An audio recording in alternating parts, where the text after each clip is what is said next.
عرش پہ تازہ چھیڑ چھاڑ، فرش پہ طرفہ دھوم دھام، کان جدھر لگائیے تیری ہی داستان ہے۔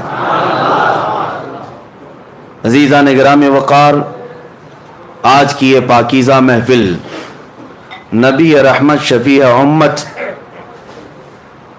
آقا نامدار مدینے کے تاجدار روحی فدا محمد الرسول اللہ صلی اللہ تعالی علیہ وسلم کے سفر معراج کی یاد کا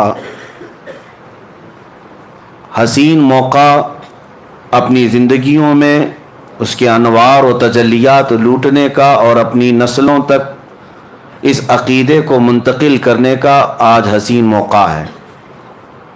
یہ رات شب معراج کے نام سے پوری دنیا میں پہچانی جاتی ہے۔ آج یہ کھچا کھچ بھرا ہوا مجمع جو مصطفیٰ کریم صلی اللہ علیہ وسلم کے سفر معراج کو سننے آیا ہے اور اپنی زندگی میں پہلی بار نہیں سن رہے ہیں، ہر سال سنتے ہیں۔ ابھی نعت گو شاعر نے آپ سے یہ کہا کہ مجھے دیکھنے یہ لوگ آئے ہیں، نہیں میرے عزیزو، حقیقت میں یہاں پر میرے مصطفیٰ کو سننے کے لیے آئے ہیں۔ اور ایک حقیقت میں آپ کو بتا دوں، معراج کی محفل میں آنے کا ایک عظیم مقصد سب کا یہ ہے کہ دل میں جو ہے وہ چہرے پر عیاں ہوتا ہے۔ آج جو ہے منافق بھی پہچانا جاتا ہے اور مومن بھی پہچانا جاتا ہے۔ ہم معراج کی محفل میں آتے ہیں یہ بتانے کے لیے کہ ابو جہل والے ہیں یا ابو بکر صدیق والے ہیں۔ وہ اندھیریاں، وہ سناٹے، وہ ویرانیاں کہیں اور ہوں گی، لیکن سنیوں کی مسجد میں اجالے ہی اجالے،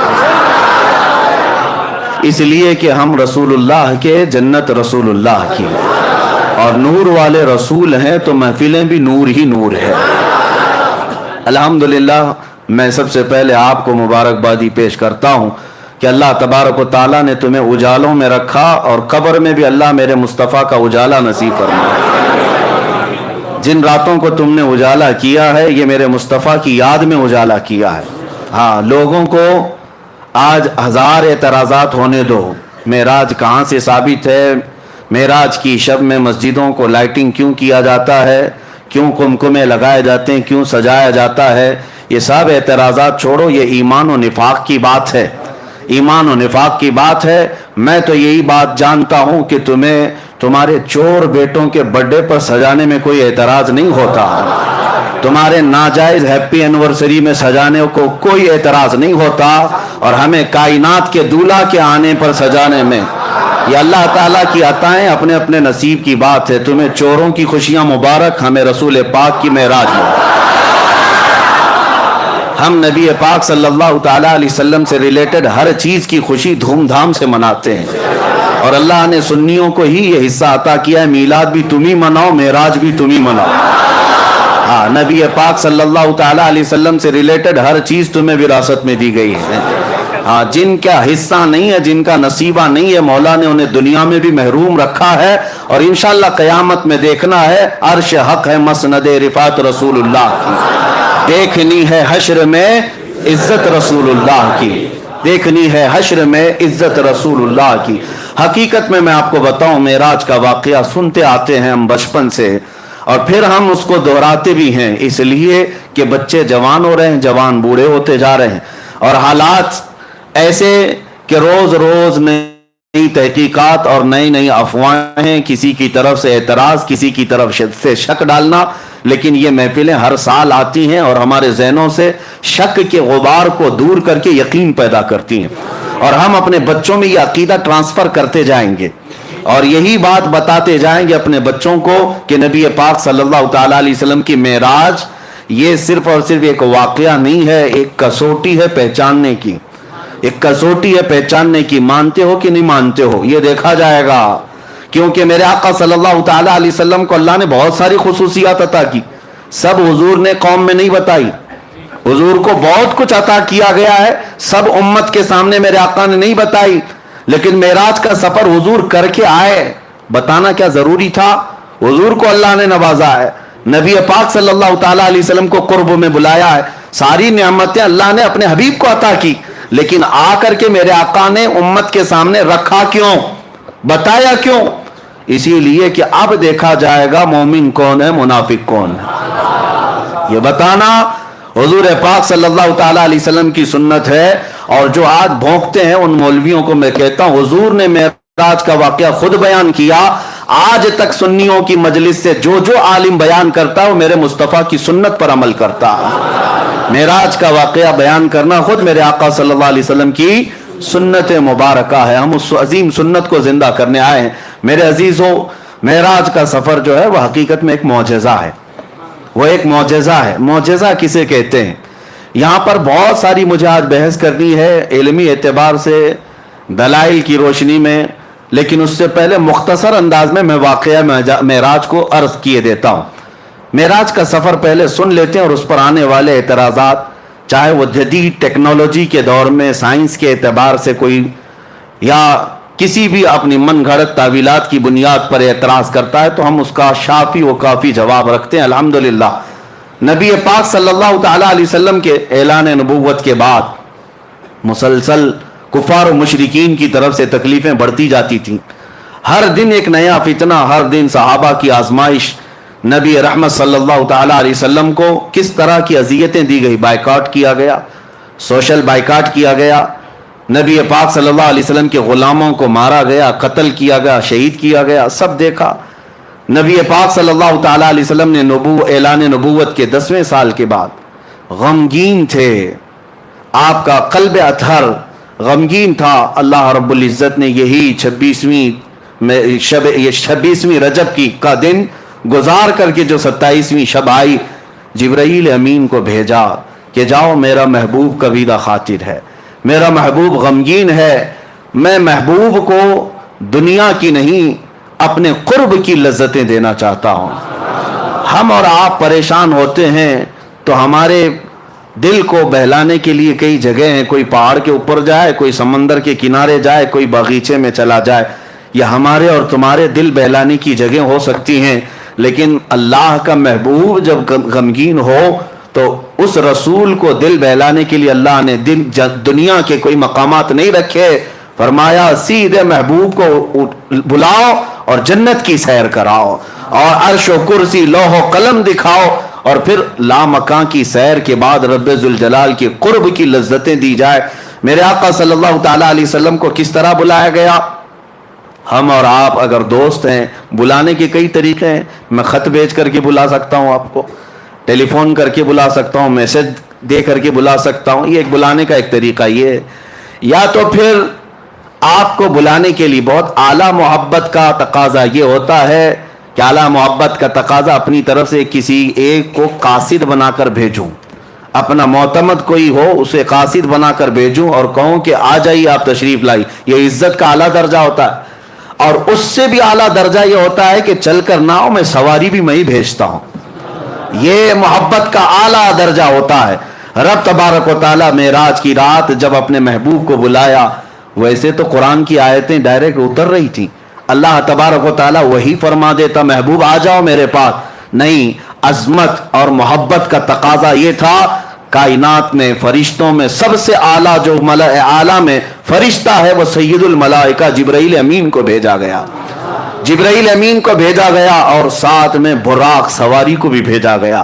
محبوب میرا جبرائیل کے اٹھانے کے بعد براق پر سواری کرتے ہوئے آئے، ورنہ میرے آقا صلی اللہ علیہ وسلم کو براق کی بھی ضرورت نہیں تھی، براق سواری کی بھی ضرورت نہیں تھی، کیونکہ براق ایک سواری ہے۔ آخر میں آپ معراج کے واقعے میں سنیں گے براق سواری بھی ایک جگہ جا کر کے رک گئی، اس کی لمٹ ختم ہو گئی، اس کے بعد کون چلا؟ سدرا سے بھی آگے کون گیا؟ جبرائیل امین سے پوچھو، وہاں سے بھی آگے کون گیا؟ ضرورت نہیں تھی، لیکن یہ عظمت ہے، یہ عزت ہے۔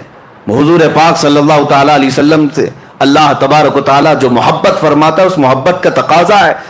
اب نبی پاک صلی اللہ علیہ وسلم کی حدیث سنتے ہیں، حضور نے خود فرمایا، میں حتیم حرم میں یا حرم کا جو حصہ ہے مطاف، وہاں پر حضور صلی اللہ تعالی علیہ وسلم آرام فرما رہے تھے، جبرائیل امین رات کے وقت آئے، 3 مرتبہ حضور پاک صلی اللہ علیہ وسلم کے پاس ہوا ہے، اور تیسری مرتبہ حضور صلی اللہ تعالی علیہ وسلم جب بیدار ہوئے تو عرض کیا کہ آقا رب ذوالجلال آپ کو اپنے جلو خاص میں دعوت دے رہا ہے آپ چلیں سفر پر. حضور کو اٹھایا اور اتنا ہی نہیں بلکہ چاہے زمزم کے پاس لے جا کر حضور پاک صلی اللہ علیہ وسلم کا سینہ اطہر چاک کیا گیا, آپ کا دل مبارک نکالا گیا, اور جنت کی ایک تشتری میں انوار و تجلیات سے بھرا ہوا پانی تھا.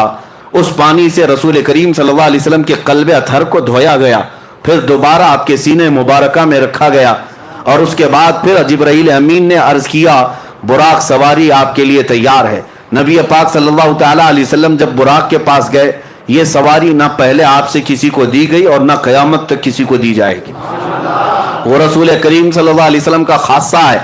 وہ براق کیسی سواری تھی خود حضور فرماتے ہیں, خچر سے تھوڑا سا چھوٹی اور گدھے سے تھوڑا سا بڑی, خچر اور گدھے کے درمیانی حصہ تھا.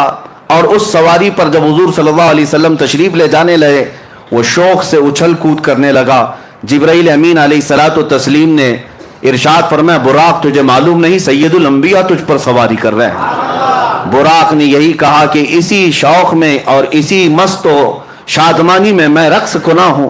اور نبی پاک صلی اللہ علیہ وسلم اس پر جب سوار ہوئے تو اس براق کی تیز رفتاری کا عالم یہ تھا جہاں تک نظر پڑتی ہے اس کا پہلا قدم ہوا کرتا. اب وہ سواری سے میرے آقا صلی اللہ تعالیٰ علیہ وسلم نکلے, اور آپ کے سفر کی جو پہلی منزل تھی وہ بیت المقدس. تقریباً مکہ مکرمہ سے بیت المقدس کا سفر 1400 کلومیٹر کے فاصلے پر ہوتا ہے, 1400 یا 1500 اس وقت کے میل کا حساب جو بتایا گیا ہے. عزیزان گرامی, جب رسول کریم صلی اللہ تعالیٰ علیہ وسلم وہاں پر تشریف لے گئے, میں ایک ایک چیز پر آپ توجہ دیں. جبرائیل امین دروازے کے باہر کھڑے ہو گئے اور حضور صلی اللہ علیہ وسلم اپنی سواری سے اترے. حضور فرماتے ہیں بیت المقدس کا دروازہ کھلا ہوا تھا, باب محمد اس کو کہا گیا, باب محمد کھلا ہوا تھا. رات کے وقت, کتنی رات گزری یہ پتہ نہیں, لیکن رات کے وقت مسجد کا دروازہ کھلا ہوا تھا. باہر پتھر لگے ہوئے تھے. جبرائیل امین نے ایک پتھر میں اپنی انگلی سے سوراخ کیا اور براق سواری کے رسی کو وہاں پر باندھ دیا. جیسے گھوڑے کو باندھا جاتا ہے وہاں آپ نے ایک سوراخ کیا, اور اس سوراخ میں براق کے گلے سے جو رسی تھی اس رسی کو لگا دیا. اب رسول کریم صلی اللہ تعالیٰ علیہ وسلم بیت المقدس میں اندر تشریف لائے تو دیکھا آدم علیہ السلام سے لے کر عیسیٰ علیہ السلام تک جتنے نبی تھے سب بستہ وہاں پر کھڑے تھے, سب کے سب وہاں پر کھڑے ہوئے تھے. اعلیٰ حضرت امام اہل سنت فاضل بریلوی فرماتے ہیں نماز اقصا میں تھا یہی سر, آیا ہو مانے اول و آخر, کہ صف بستہ پیچھے ہیں حاضر جو سلطنت آگے کر گئے تھے. سارے بادشاہ اپنے زمانے کے وہ انبیاء اکرام علیہ السلام تھے, لیکن آج وہ مقتدی بن کر کھڑے ہوئے تھے. سب سے آگے میرے آقا صلی اللہ تعالیٰ علیہ وسلم مصلی امامت پر گئے, اور ان تمام نبیوں کی میرے آقا نے امامت فرمائی. وہ کون سی نماز تھی؟ معراج کی شب حضور صلی اللہ علیہ وسلم نے جو انبیاء کو پڑھائی, یہ نماز امتیوں کی نمازوں کی طرح نہیں ہے, وہ نبیوں کے لیے خاص نماز تھی. اس جماعت کا امام بھی خاص تھا اور مقتدی بھی خاص تھے. اس نماز کے بعد ایسا ہی نہیں ہے کہ نماز ہو گئی, بلکہ اولو العزم جتنے انبیاء کرام مرسلین اعظام تھے ان سب نے حضور صلی اللہ تعالیٰ علیہ وسلم کی تعریف میں قصیدے سنائے. حضرت ابراہیم علیہ السلام نے میرے آقا صلی اللہ علیہ وسلم کی تعریف سنائی, حضرت موسیٰ علیہ السلام نے تعریف سنائی, حضرت اسماعیل علیہ السلام نے تعریف سنائی. یعنی یہ بھی آپ دیکھیں محفل مصطفیٰ جب لگی ہوتی ہے, پہلے جو ہم نعتیں پڑھتے ہیں یا سنتے ہیں یہ انبیاء کی سنتیں ہیں, انبیاء اکرام کی سنتیں ہیں. حضور صلی اللہ تعالیٰ علیہ وسلم کے قصیدے سنائے. پھر نبی پاک صلی اللہ تعالیٰ علیہ وسلم بیت المقدس سے نکلتے ہیں. یہ سفر میں پورے معراج کے سفر کو 3 مرحلوں میں بتاتا ہوں. 3 مرحلے, 3 سٹیپ. پہلا مرحلہ مسجد حرم سے بیت المقدس تک, اور دوسرا مرحلہ یہاں سے شروع ہوتا ہے آسمانوں کا. یہاں سے نبی پاک صلی اللہ تعالیٰ علیہ وسلم آسمانوں کی طرف نکلے. اب آسمانوں کا سفر, پہلے آسمان پر گئے, دروازہ ہے آسمان میں, جبرائیل امین نے دروازے کھولنے کا حکم دیا. دربان نے پوچھا کون ہے؟ کہا محمد عربی صلی اللہ تعالیٰ علیہ وسلم آئے ہوئے ہیں.